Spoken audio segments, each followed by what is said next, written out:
Per cortesia, ripetiamo, Davide Casarin, Filippo Bugna, Alberto Bressanello, Martino Lucatello, Simone Squarzanti e Giacomo Favaro, per cortesia con sollecitudine in zona premiazioni. Grazie. Gabriele Cosentino al passaggio più veloce nella farfalla, 26,46. Gabriele Cosentino, atleta che ha già indossato i colori azzurri, è il campione italiano di categoria dei 50 farfalla. Ha partecipato agli Europei Junior nel 2007 e è stato argento alle Ginnasiadi nel 2006, sempre con i colori della nazionale italiana giovanile.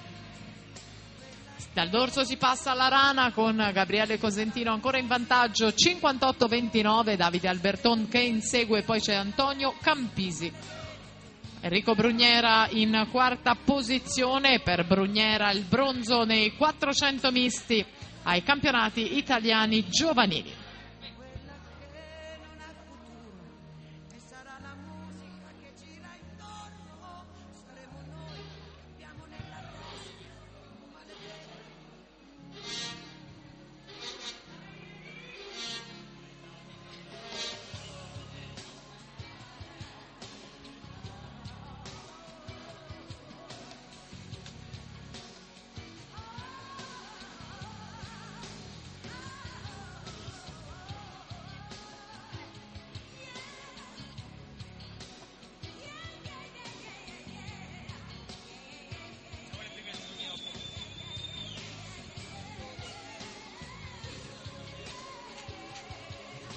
Tra breve la prima serie, intanto siamo al touch finale con Gabriele Cosentino, 2:07,54 per lui davanti a Davide Alberton, 2:08,42, poi Brugnera 2:08,61. Cosentino al comando della classifica quando parte la prima serie che vi presentiamo subito.